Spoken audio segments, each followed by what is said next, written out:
अब हम इस सीरीज में समास स्टार्ट करेंगे। चलिए समास के कुछ क्वेश्चन देखते हैं। लेवल 1 से लेकर लेवल 5 तक है, ये फर्स्ट पार्ट में आएंगे। चलिए शुरू करते हैं। देखिए, दो अथवा दो से अधिक शब्दों से मिलकर बने हुए नए सार्थक शब्द को क्या कहते हैं? समास कहते हैं। ठीक है, एक्सप्लेनेशन देखते हैं, व्याख्या इसकी।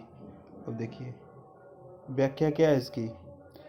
दो या दो से अधिक शब्दों से मिलकर बने हुए एक नवीन एवं सार्थक शब्द को समास कहते हैं। रसोई के लिए घर, ठीक है, इसका समास कैसे होगा? रसोई घर। ठीक है, संस्कृत व अन्य भारतीय भाषाओं में समास का बहुतायत में प्रयोग होता है। ठीक है, चलिए आगे अगला क्वेश्चन देखते हैं। समास का शाब्दिक अर्थ होता है। शाब्दिक अर्थ क्या होगा? समास का संक्षेप होता है। ठीक है, शाब्दिक मतलब छोटा। ठीक है, संक्षेप। एक्सप्लेनेशन देखते हैं इसकी। चलिए, समास का मतलब होता है संक्षिप्तीकरण। ठीक है, जिसका शाब्दिक अर्थ होता है छोटा रूप। ठीक, जब दो या दो से अधिक शब्दों से मिलकर जो नया और छोटा शब्द बनता है उस शब्द को समास कहते हैं। इन दोनों से जो नया शब्द बनता है वो समास पद कहलाता है। ठीक है, चलिए आगे देखते हैं। कौन सा पद अव्ययी भाव समास है? अव्ययी भाव समास। अब देखिए, यहाँ से क्वेश्चन शुरू होता है। प्रतिदिन, ठीक है, ये क्या है? अव्ययी भाव समास है। ठीक है, इसका एक्सप्लेनेशन देखते हैं। देखिए, प्रतिदिन में अव्ययी भाव समास है जिसका विग्रह होता है दिन दिन।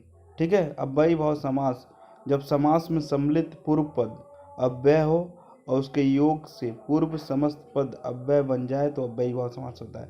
जैसे देखिए, प्रतिदिन में प्रति आया है ना, ठीक है, प्रति, ये क्या है? अव्यय है, इसलिए क्या हो जाएगा? अव्ययी भाव समास हो जाएगा। ठीक है, इसी तरह यथाशक्ति होती है, यथा क्या हो जाएगा? अव्ययी भाव समास हो जाएगा। ठीक है, प्रति दिन। चलिए आगे देखते हैं।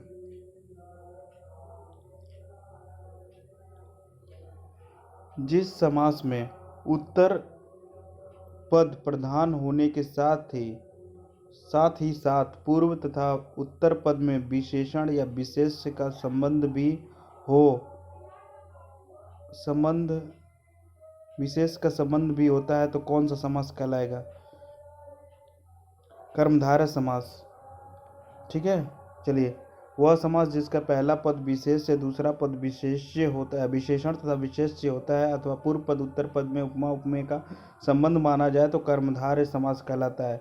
इस समास का उत्तर पद प्रधान होता है एवं विग्रहित करते समय दोनों पदों के बीच में समानता होती है। रूपी में से किसी एक शब्द का प्रयोग होता है। चरण कमल, कमल के समान चरण। नील कमल, नीला है जो गगन। चंद्रमुख, चंद्र जैसा मुख। याद रखिएगा, चरण कमल, नील गगन, ठीक है, चंद्रमुख, ये तीनों क्या है? कर्मधारय समास के एग्जाम्पल हैं।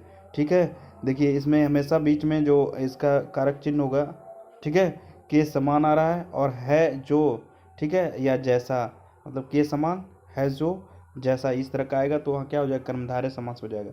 चलिए आगे देखते हैं। कर्मधारय समास किसमें है? नीलोत्तम। ठीक है, नीलोत्तम। ठीक है, चलिए इसका एक्सप्लेन करते हैं। नीलोत्तम पद में कर्मधारय समास है वह समास जिसका पहला पद विशेष से दूसरा पद विशेषण। पहला पद क्या होगा? विशेषण होगा, दूसरा पद क्या होगा? विशेष्य हो गया।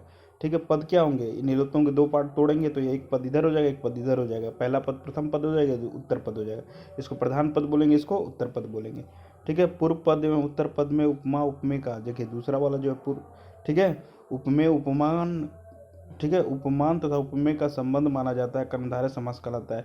इस समास का उत्तर पद प्रधान होता है एवं विग्रहित करते समय दोनों शब्दों के बीच में के समान, देखिए यहाँ लिखा हुआ ना, के समान, बीच में क्या है? के समान, जो रूपी, ठीक है, रूपी में किसी शब्द एक शब्द का प्रयोग होता है, किसी एक शब्द का प्रयोग होता है। जैसा चरण कमल, चरण के समान कमल। नील गगन, नीला है जो गगन। चंद्रमुख, चंद्र जैसा मुख। ठीक है, सब क्या है? कर्मधारय समास है। चलिए आगे देखते हैं। जिस समास में दोनों पद अप्रधान होते हैं वहाँ पर कौन सा समास होता है? याद रखिए, दोनों पद अप्रधान होंगे तो द्वंद्व समास होगा। सॉरी बहुब्रीहि समास होता है। क्या होता है? बहुब्रीहि समास होता है। चलिए, बहुब्रीहि समास वह समास होता है जिसमें दोनों पद अप्रधान होते हैं और दोनों पद मिलकर किसी तीसरे पद की ओर संकेत करते हैं, उसे क्या बोलते हैं? बहुब्रीहि समास। याद रखिएगा, तीसरे चीज की ओर संकेत करेंगे तो बहुब्रीहि समास। जैसे गजानन, लंबोदर, दशानंद, क्या होता है? जिसके 10 सर है, रावण। ठीक है, इस तरह के क्या होंगे? बहुब्रीहि समास होंगे। और देखिए, यहाँ अप्रधान की बात कर रहा है तो बहुब्रीहि समास। वहीं प्रधान की बात करेगा तो क्या हो जाएगा? सिर्फ प्रधान की बात करेगा, प्रधान। ठीक है, दोनों पद क्या होंगे? प्रधान होंगे तो क्या हो जाएगा? द्वंद्व समास हो जाएगा। चलिए आगे देखते हैं। जितेंद्रिय में कौन सा समास है? ये कौन सा समास होगा जितेंद्रिय में? जितेंद्रिय में कौन सा? बहुब्रीहि समास होगा। याद रखिएगा, जितेंद्रिय में क्या होगा? जितेंद्रिय में बहुब्रीहि, जितेंद्रिय शब्द में बहुब्रीहि समास है। जिस समास के दोनों पद और प्रधान होते हैं वो क्या कहलाता है? बहुब्रीहि समास। जिस समास के दोनों पद प्रधान होते हैं वो क्या कहलाता है? द्वंद्व समास। याद रखिएगा, तो जितेंद्रिय क्या हो जाएगा? बहुब्रीहि समास हो जाएगा। चलिए आगे चलते हैं। देवासुर में कौन सा समास है? देवासुर में याद रखिए, देवासुर में द्वंद्व समास है। देवासुर में कौन सा समास है? द्वंद्व समास है। जिस समास के दोनों पद प्रधान होते हैं तथा विग्रह करने पर देखिए या और एवं योजक चिन्ह लगते हैं, ठीक है, वह क्या होता है? द्वंद्व समास। यहाँ बोल रहा है ना, दोनों पद क्या होते हैं? प्रधान होते हैं, वो द्वंद्व समास होगा। ठीक है, विग्रह चिन्ह होगा, योजक चिन्ह ऐसे लगा रहता है। ठीक है, या तो या रहेगा बीच में या और का होगा। ठीक है, क्या होगा? और लिखा रहेगा तो क्या हो जाएगा? इस तरह क्या समझ जाएंगे हम? वो द्वंद्व समास है। ठीक है, जैसे देखिए, विग्रह चिन्ह, योजक चिन्ह लगा है माता पिता के बीच में, भाई बहन के बीच में, राजा रानी के दुख सुख के दिन रात, राजा और प्रजा के बीच। ठीक है, ये योजक चिन्ह है, इसलिए इसको क्या वो बोलेंगे? द्वंद्व समास। चलिए आगे देखते हैं। देशांतर में कौन सा समास है? देशांतर में कौन सा समास है? देखिए, देशांतर में तत्पुरुष समास है।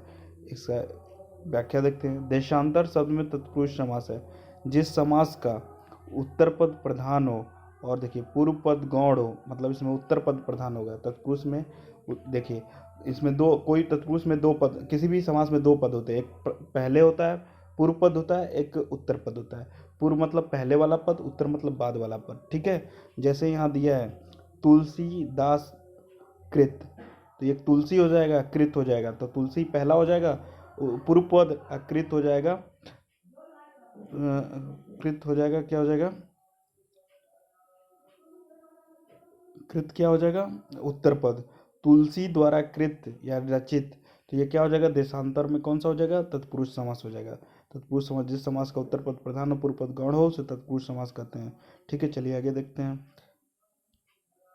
दीनानाथ में कौन सा समास है? दीनानाथ, दीनानाथ में कर्मधारय समास है। चलिए इसको, कर्मधारय समास में समस्त पद का एक पद गुणवाचक विशेषण और दूसरा क्या होता है? विशेष्य होता है। देखिए, याद रखिए एग्जाम्पल, परमानंद, परम प्लस आनंद, कर्मधारय समास। ठीक है, देखिए परम आनंद, कैसा आनंद है? परम, इसलिए कर्मधारय हो जाएगा। नीलांबर, नीला प्लस अंबर, कर्मधारय हो जाएगा। अंबर कैसा है? नीला है, एक क्या हो जाएगा? विशेषण हो रहा है। ठीक है, और दूसरा क्या हो जाएगा? विशेष से होगा, तो क्या हो जाएगा? कर्मधारय समास होगा। इस तरह हमारा पहला लेवल का 10 क्वेश्चन समाप्त होता है। ठीक है, थैंक यू।